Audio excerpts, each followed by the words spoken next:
You think you hit it well. You put on the suit. You rehearsed the lines. You smiled at the right moments and nodded at the right pauses. You walked into that room, or logged onto that Zoom call, convinced that you were projecting confidence. You thought you were showing them ambition. You thought you were demonstrating hustle, but they could smell it on you. Before you even opened your mouth, the dynamic was already set. It was in the micro tremor of your hand when you reached for the water glass. It was in the way your eyes widened just a fraction too much when they mentioned the budget. It was in the speed of your reply, that split-second overlap where you started speaking before they even finished their sentence because you were so terrified of the silence. You were terrified that if the silence lasted for even 1 second, they would realize you aren't the prize. You are the beggar, and money runs from beggars.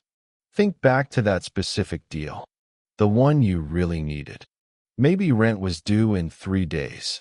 Maybe you've been on a losing streak for 6 months and your bank account is bleeding out. You walked into that interaction treating it like a life raft. You weren't negotiating a partnership. You were asking to be saved. And whether you realize it or not, human beings have a primal, evolutionary radar for this specific frequency. We are biologically wired to be repulsed by desperation. It triggers a disgust response.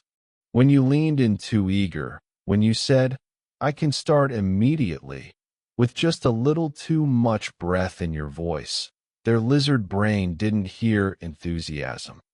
Their lizard brain heard danger. It heard defect. It heard sickness. In the wild, the animal that is desperate for food is the animal that is dying. The animal that is desperate for a mate is the one with the bad genes. And in the modern economic jungle, the person who is desperate for the sale is the person who has no other options. And if you have no other options, there must be a reason why. Pause. Let that sink in. You think your neediness is invisible, but it is screaming louder than your words. Remember the moment the negotiation turned. You were explaining your value. You were doing fine, but then they gave you a slight objection. Maybe they hesitated on the price. Maybe they said they needed to think about it. A person with options, a person who attracts money, would have leaned back. They would have been comfortable with the friction. But you leaned forward. You started talking faster. You started explaining things they didn't ask you to explain. I can actually do it for less if we sign today. I can add this extra service for free. I'm really flexible with my time. Stop. You just slit your own throat. In that singular moment, you confirmed their suspicion. You signaled that you need them more than they need you. And the moment that equation is solved in their mind, the value of what you are offering drops to zero. Money avoids desperation because desperation signals low value. If your product, your service, or your labor was actually high value, you wouldn't be panic selling it at the first sign of resistance. High-value assets are scarce. High-value assets are hard to get. High-value assets make you wait. You are doing the opposite. You are flooding the market with your availability. You are answering their emails within 30 seconds on a Saturday night. You are picking up the phone on the first ring. You are writing long, detailed proposals for people who haven't even confirmed they have a budget. You are pouring your energy into a black hole, hoping that if you just give enough, the money will finally come back to you. But that is not how the laws of power work. And it is certainly not how the dark law of attraction works. Money is a predator. It wants to be hunted by something strong, or it wants to flow to something stable. It does not flow to the unstable. It does not flow to the frantic. When you vibrate at the frequency of, "I need this," you create a pressure wave that pushes the opportunity away. It's physics. The harder you grasp at sand, the faster it slips through your fingers. Think about the dates you've been on. Who is the most unattractive person in the room? It's not the ugliest one. It's the one who is trying too hard to be liked. It's the one laughing too loud at jokes that aren't funny. It's the one checking their phone to see if you're still interested. It makes your skin crawl. You want to get away from them. Now look in the mirror. That is you with your finances. That is you with your career. You are the nice guy of the business world, trying to nice way your way into wealth, trying to beg your way into power. You believe that if you just show them how much you want it, they will give it to you. But the market doesn't care about your desire. The market judges you on your leverage. And desperation is the total absence of leverage. You are repelling the very thing you are chasing. You are creating a force field of anxiety that money cannot penetrate. Every time you check your email to see if they replied, you are reinforcing the desperation loop. Every time you lower your price without being asked, you are paying them to disrespect you. This is the uncomfortable truth. You aren't unlucky. You aren't just waiting for your break. You are actively terrifying the opportunities away. You are signaling to the world that you are starving, and the world, cruel as it is, prefers to feed the full. Money avoids desperation. And right now, you reek of it. Let's look at the footage. If we could pull the security camera tape of your life, we would see the same scene playing out over and over again. Different faces, different offices, different amounts of money, but the exact same mechanism of failure. It starts with the silence. You send the email. You attach the proposal. You hit send. And then the clock starts ticking. 1 hour passes. You check your inbox. Nothing. 4 hours pass. You check your sent folder just to make sure it actually went through. It did. The next morning arrives. Still nothing. Now the narrative in your head begins to spin. Maybe they missed it. Maybe it went to spam. Maybe they're insulted by the price. Maybe I should have been clearer about the timeline. You are projecting your own insecurity onto their empty screen. So you do the one thing that guarantees you lose the upper hand. You reach out again. Hey, just bumping this to the top of your inbox. Just wanted to make sure you saw this. Let me know if you have any questions. You think you are being proactive. You think you are showing tenacity.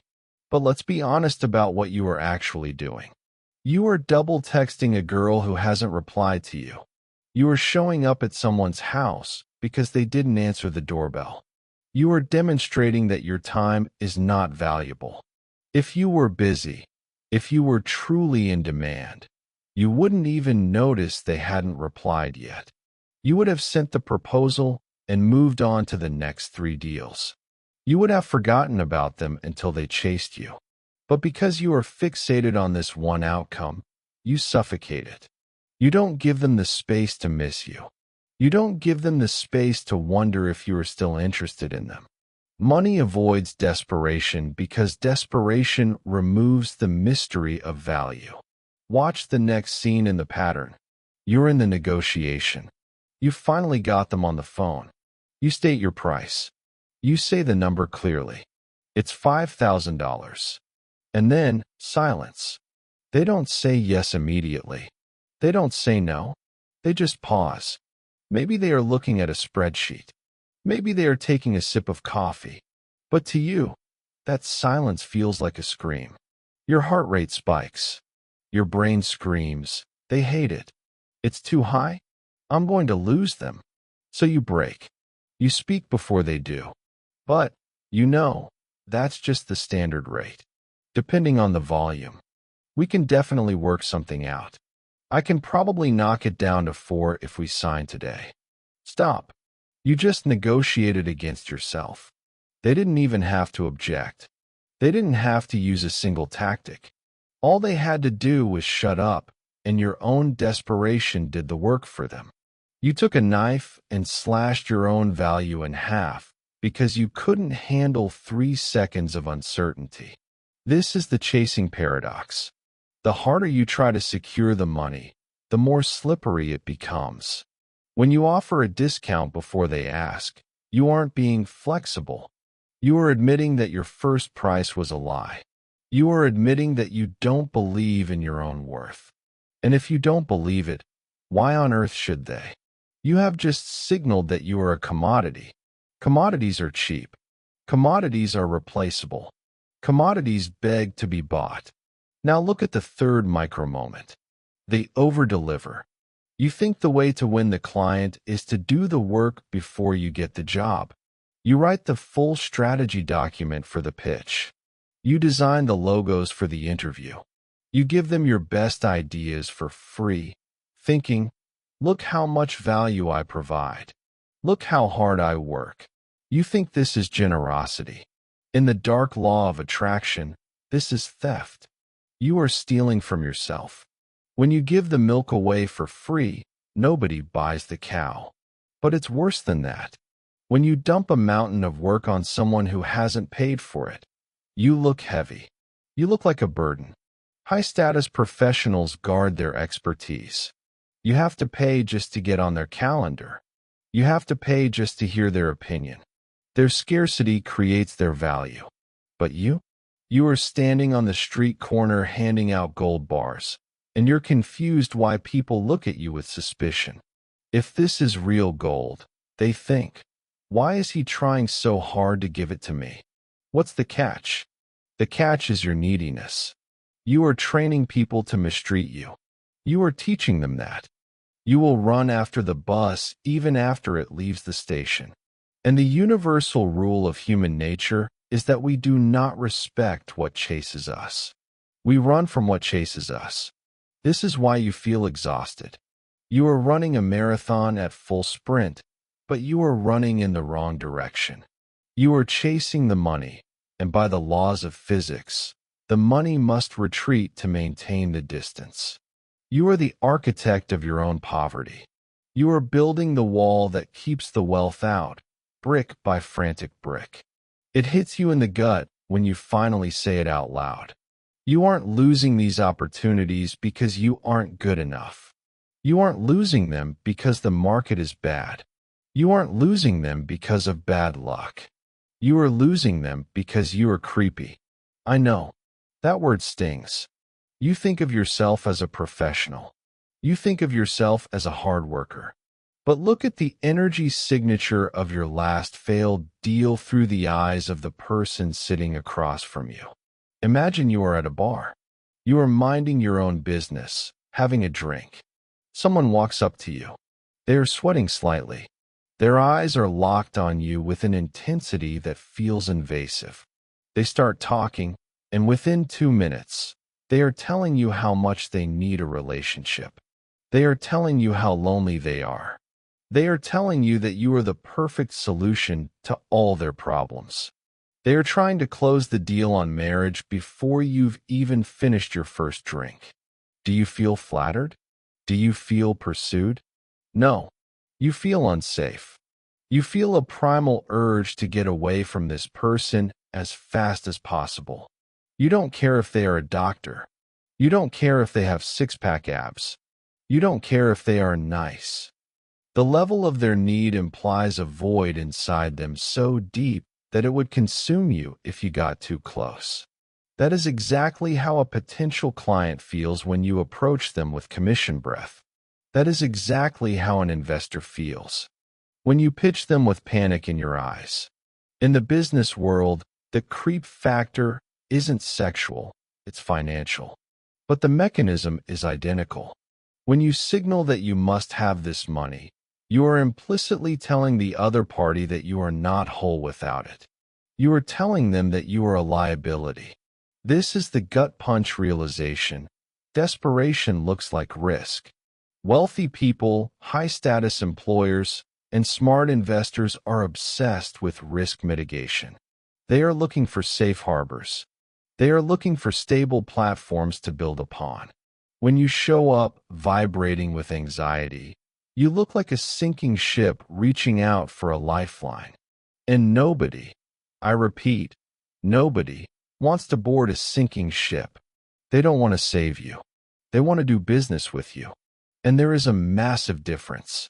When you need the deal to pay your rent, you are asking the client to take responsibility for your survival. That is a heavy burden. That is a weight they did not agree to carry. They feel it in the subtext of every email. They feel the pressure of your expectations. And because human beings naturally resist pressure, they back away. They ghost you, not because they are mean, but because your energy is demanding something from them that goes beyond the contract. You are demanding validation. You are demanding safety. This is why the law of reversed effort destroys you. The more important the money is to you, the more likely you are to fumble the transaction. You clutch the golf club too tight, and the ball goes into the woods. You grip the steering wheel too hard, and you spin out. You squeeze the relationship too tight, and you suffocate it. And the cruelest irony? The moment you truly stop caring, the moment you genuinely do not need them, is the moment they become interested. Think about the times in your life when you easily got money. Maybe it was a side gig you didn't really want. Maybe it was a job offer when you were already happily employed. You were relaxed. You were indifferent. You said, "Sure, I'll do it for this much," and you threw out a high number because you didn't care if they said no. And what happened? They said yes. They said yes because you didn't care. Your lack of need signaled status. Your willingness to walk away signaled abundance. You inadvertently triggered the attraction mechanism by not trying to trigger it. But now, when it matters, now, when the stakes are high, you can't fake that indifference. You are trying to act cool while your nervous system is screaming fire, and they can see the smoke coming out of your ears. You are stuck in a repulsion loop. Your need creates the behavior that drives the money away, which makes you more needy, which creates more desperate behavior. You are digging a hole and calling it climbing. And until you understand that your desire is the obstacle, you will keep digging until you are buried. You are fighting biology. You are fighting 4 billion years of evolutionary programming that is hardwired into the brain of every person you try to do business with. Let's look at the science of why this happens. Let's look at evolutionary signaling theory. In nature, animals constantly signal their fitness to each other. A peacock's tail signals, "I am so healthy and genetically superior that I can afford to waste energy growing this massive, useless thing." A gazelle starting, jumping straight up in the air, in front of a lion signals, "I am so fit and fast that you shouldn't even bother chasing me." These are costly signals. They are reliable because they are hard to fake. A sick peacock cannot grow a perfect tail. A weak gazelle cannot jump high. Now apply this to the economic jungle. What is the costly signal of a high-value human? It is the ability to reject resources. It is the ability to say no. When you say no to a bad deal, when you walk away from a negotiation because the terms aren't right, you are sending a costly signal. You are proving, without words, that you have other options. You are proving that your resource stockpile is full enough that you don't need to eat the scraps. This triggers respect. This triggers attraction.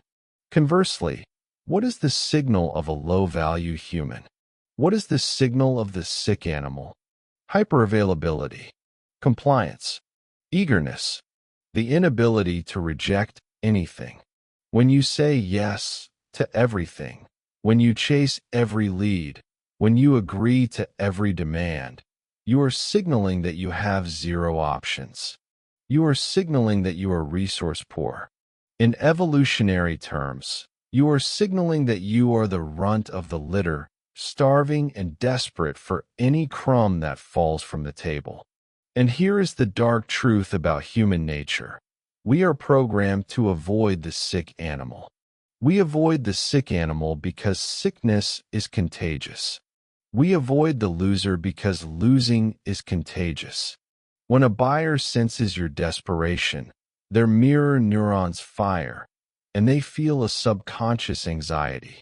If nobody else wants this person, they think, there must be a hidden defect. If I hire them, I am inheriting that defect. This is why the rich get richer. It's not just compound interest, it's compound signaling. The rich man signals that he doesn't need your money. This makes you trust him. This makes you want to give him your money. The poor man signals that he needs your money. This makes you distrust him. This makes you hold your wallet tighter. Aldous Huxley called this the law of reversed effort. He wrote, "The harder we try with the conscious will to do something, the less we shall succeed. It is like quicksand. The panic struggle is what kills you. To survive quicksand, you have to do the most counterintuitive thing possible. You have to lean back. You have to stop fighting. You have to float. But your brain is screaming at you to fight. Your amygdala is hijacking your prefrontal cortex. We need food. We need shelter. Hunt. Chase. Beg. This survival instinct served us well on the savannah, when we were running from tigers. But in a complex social hierarchy, this instinct is a suicide mechanism. The behaviors that kept your ancestors alive, hoarding, grasping, panic response, are the exact behaviors that ensure you stay at the bottom of the economic dominance hierarchy. You are bringing a caveman's toolkit to a boardroom negotiation. You are trying to bludgeon the market into submission with your anxiety. High-status entities, whether they are venture capitalists, potential spouses, or elite clients, act as filters. Their primary job is to filter out the noise, to filter out the desperate, to filter out the low value. They have built-in immune systems against people like you. Every time you send that just checking in email, you are triggering their immune response. You are the virus they are trying to keep out. You are the pathogen of neediness. To bypass their immune system, you have to become something else. You have to become the prize. You have to vibrate at the frequency of abundance, even if your bank account is empty. You have to hack your own biology to stop signaling defect and start signaling selection. But you can't fake this signal. You can't just act confident. You have to fundamentally rewire your relationship with the outcome. You have to reach a place of psychological sovereignty where the no does not kill you. Until you do that, you are just a sick gazelle jumping in front of a lion, hoping he won't eat you. And he will eat you every single time. Why do you do it? Why do you cling to this desperation when you know, logically, intellectually, that it is destroying your chances? You've read the books. You know the theory. You know you should let go. Yet, at 3 a.m., there you are, staring at the ceiling, replaying the conversation, calculating the numbers, tightening your grip on the outcome until your knuckles turn white. Here is the shadow truth. You are addicted to the struggle. There is a part of you, deep down in your subconscious, that believes suffering is a currency. You have made a covert contract with the universe. You believe that if you worry enough, if you stress enough, if you suffer enough, the universe will be forced to pay you. You think your pain is a deposit in the bank of success. I am working so hard, you tell yourself. I am so stressed. I am trying everything. Surely I deserve this. But the market is not a meritocracy of pain. The market does not care how much you bleed. The market only cares about the value you provide. And by believing that your suffering is work, you are trapping yourself in a cycle of virtuous poverty. You feel noble in your desperation. You feel like the tragic hero of your own movie. There is a twisted comfort in being the underdog who is constantly fighting against the odds. If you were to suddenly let go, if you were to actually relax and trust your skills, you would feel irresponsible. Your brain equates worrying with solving.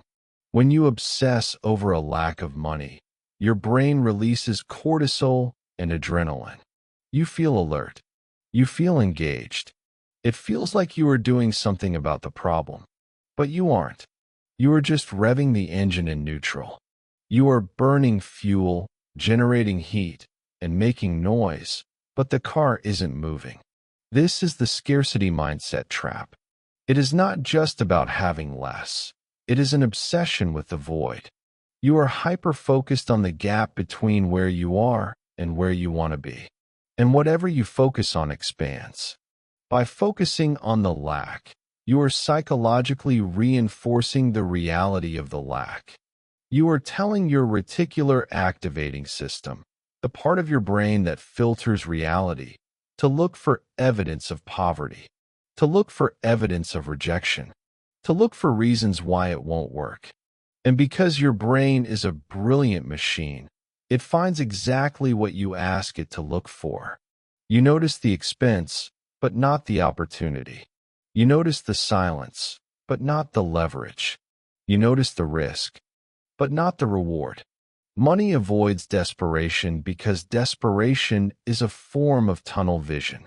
When you are desperate, you stop seeing the big picture. You stop seeing creative solutions. You only see the immediate threat. You become a rat in a maze, smelling the cheese but unable to see the walls. And here is the darkest part of the trap.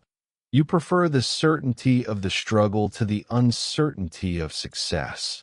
You know how to be broke. You know how to hustle. You know how to panic. It is familiar. It is your comfort zone.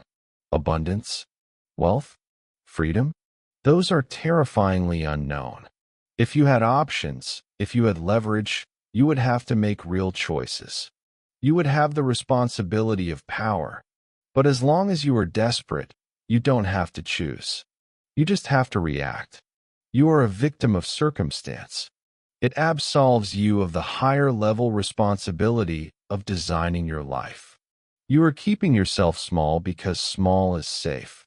Even if safe feels like drowning, you use your desperation as a shield. I can't take that risk. I need the money now. I can't wait for the right deal. I have bills to pay. It becomes the universal excuse for mediocrity. It becomes the reason you never build the business, never ask for the raise, never walk away from the toxic client. I had to, you say? I was desperate. No, you chose to be desperate because it was easier than being brave.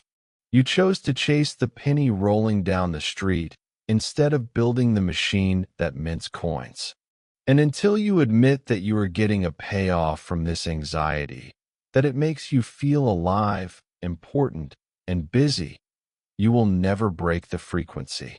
You will keep vibrating at the level of need, and the world will keep reflecting lack back at you. You are the one holding the door shut, terrified that if you open it, nothing will be on the other side. But the door opens inward. You have to step back to open it. You have to stop pushing. There is a single, immutable law in every negotiation, every relationship, and every financial transaction. The person who is most willing to walk away controls the outcome. This is the principle of least interest, and it is the weapon you are too terrified to use. Picture the scene. You are sitting across from a potential client. They are lowballing you. They are offering you peanuts for a gold mine. Your stomach is churning. You are doing the math in your head. If I say no, I have zero. If I say yes, at least I have something. So you stay in the chair. You argue. You plead. You try to convince them to value you. But imagine if you stood up. Imagine if you calmly closed your laptop, looked them in the eye, and said, I don't think this is the right fit for us. I appreciate your time. And then, this is the crucial part. You actually started walking toward the door. Do you know what happens in that moment? The air in the room changes. The pressure shifts instantly from your chest to theirs. Suddenly, They are the ones losing something. Suddenly, the deal is vanishing. The scarcity has shifted. You are no longer the commodity begging to be bought. You are the prize that is slipping away. 9 times out of 10, that is the moment they say, "Wait, let's talk about the numbers." And if they don't stop you, if they let you walk, then you saved yourself from a client who was never going to respect you. You saved yourself from the poverty trap of working for people who undervalue you. But you don't do this. You stay at the table. You eat the crumbs. And because you accept the crumbs, you signal to the market that you are a crumb eater. You brand yourself as cheap labor. And once that brand is set, it is nearly impossible to scrub off. Money avoids desperation because desperation fills the space. Think about physics. Nature abhors a vacuum. When you are desperate, you are loud. You are filling the room with your words, your anxiety, your pitches, your follow-ups. There is no space for the money to enter. But when you walk away, you create a vacuum. You create a void. When you go silent, you force them to think about you. Why haven't they called? Did they find someone else? Are they too busy? Your silence becomes a canvas where they paint their own anxieties. They start to wonder if they messed up. They start to chase you to fill the silence. This is the power of the pullback. Have you ever noticed that the moment you truly give up on a romantic interest, the moment you delete their number and decide to move on, they text you? It's not magic. It's energy. You stopped pushing, so the resistance disappeared. You stopped chasing, so they stopped running. The same applies to wealth. The investor wants the founder who doesn't need the money. We are closing the round next week. Are you in or out? That founder gets the check. The founder who says, "Please, we really need this runway or we die," gets the "let us think about it" email. One is an opportunity. The other is a charity case. To attract money, you must be willing to lose it. You must reach a point of internal sovereignty where you can look at a pile of cash and say, "Not on those terms." This is the ultimate test of your belief system. Do you believe that opportunities are scarce? That this is the only deal? If so, you will cling to it like a drowning man. Or do you believe that opportunities are abundant? That if you walk away from this one, a better one will appear because you maintained your standards? The walk away is not just a tactic. It is a declaration of worth. It screams to the universe, "I am not desperate. I am selective." And selection is the privilege of the powerful. Stop trying to convince people to choose you. Choose yourself. Pack your bag. Stand up. Put your hand on the door handle. And watch how fast the world runs to pull you back in. Let's talk about your price.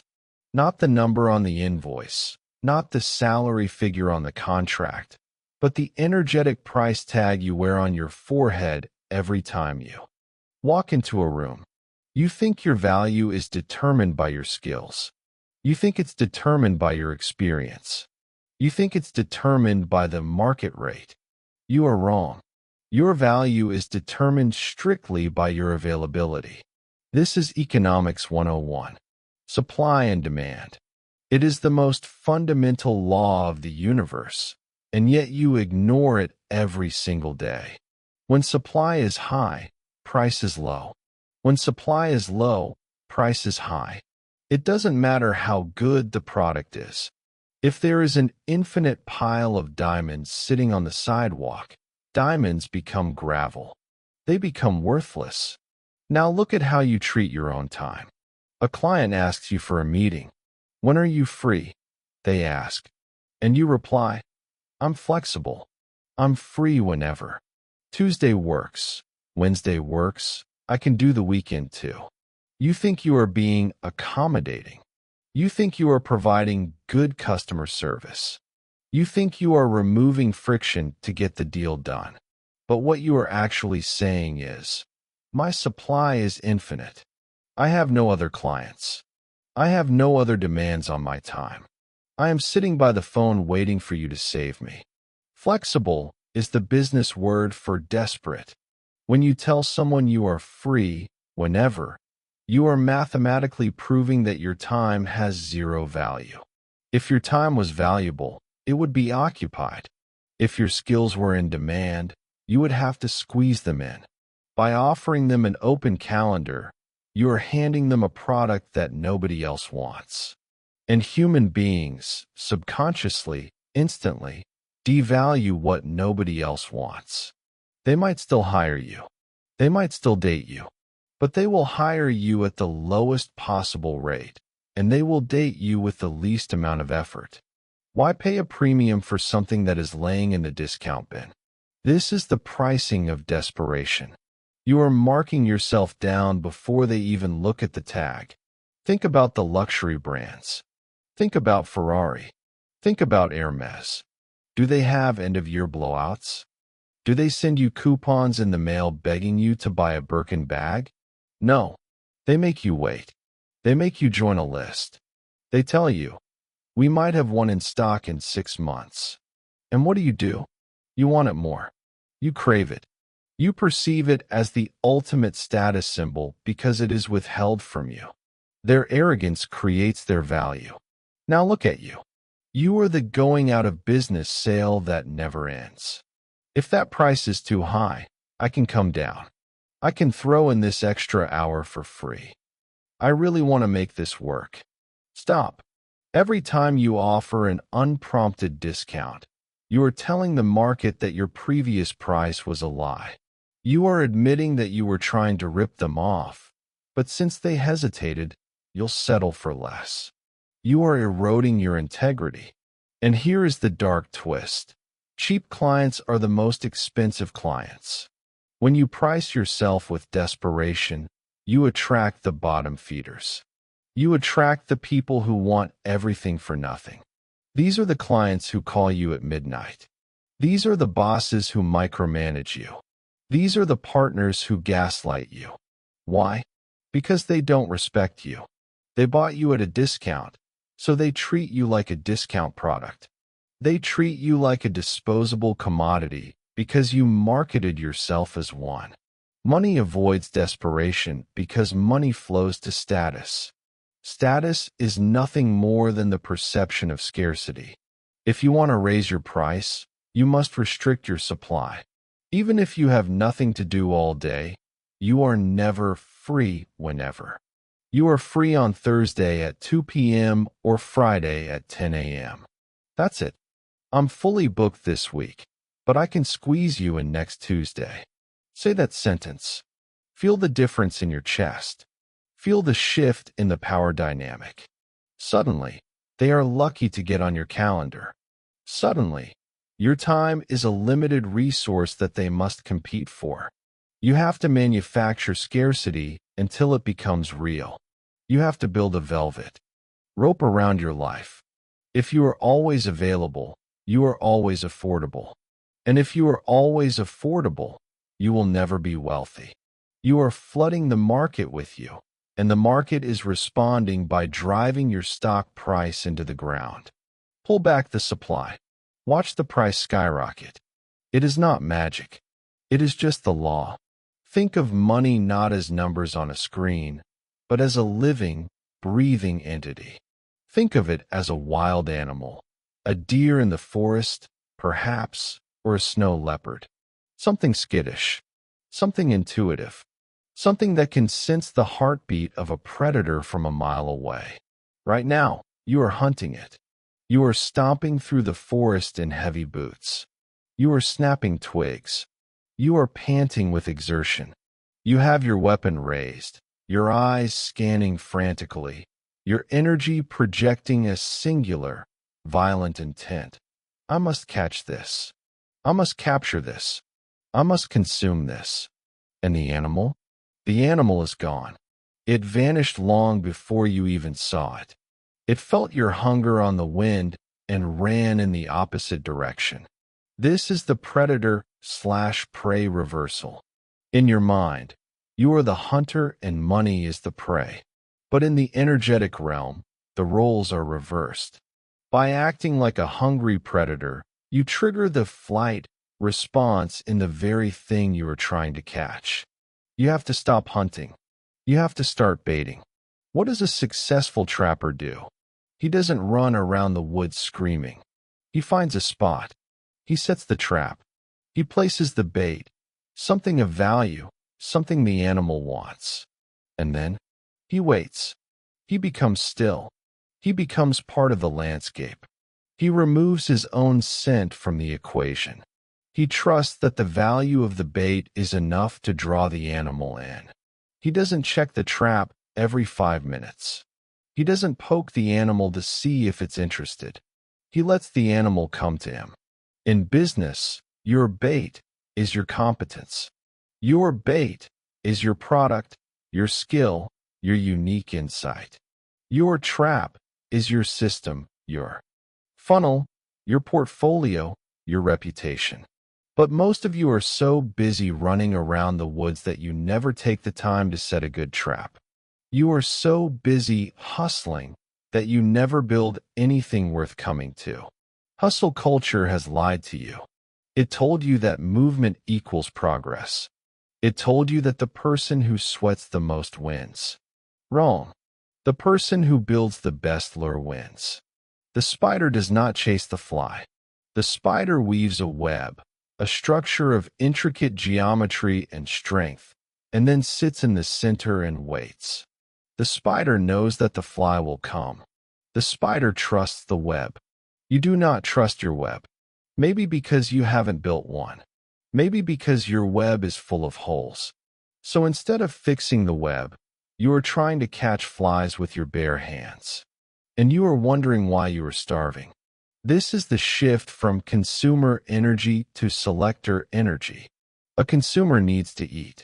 A selector decides what to eat. When you operate from consumer energy, you are vibrating at the frequency of lack. I need a client. I need a job. I need a deal. You are a mouth waiting to be fed.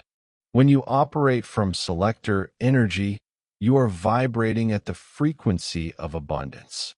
Does this client fit my criteria? Is this job worth my time? Is this deal good enough for me? You are the chef choosing the ingredients. The selector is static. The selector is the mountain. The consumer is the wind, blowing frantically against the stone. Money flows to the mountain.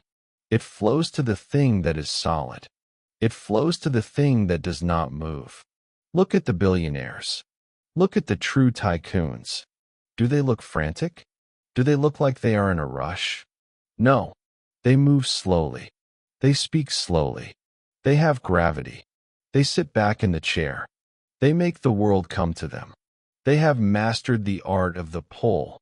Every time you push, every time you force a sale, force a conversation, force a connection, you are repelling the object. You are creating an equal and opposite reaction. But when you pull, when you create value and step back, you create a vacuum that draws the world in.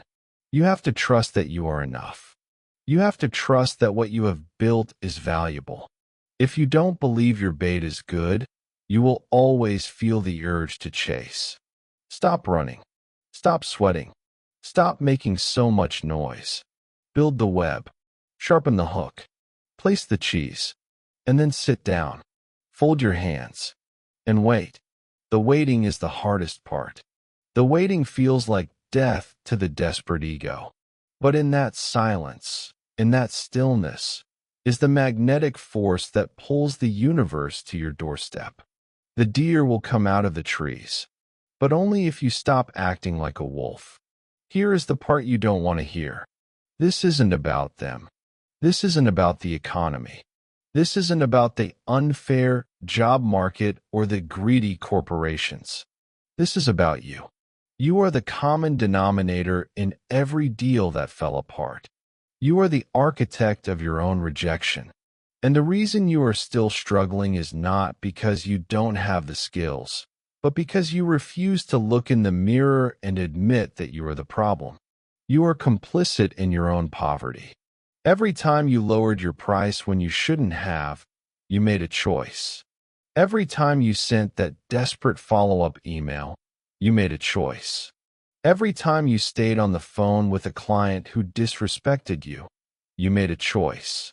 You chose safety over self-respect. You chose the illusion of control over the risk of dignity. And why? Because deep down, you don't think you're worth the full price. This is the mirror turn. The external world is just reflecting your internal reality. If you believe you are a beggar, the world will treat you like a beggar.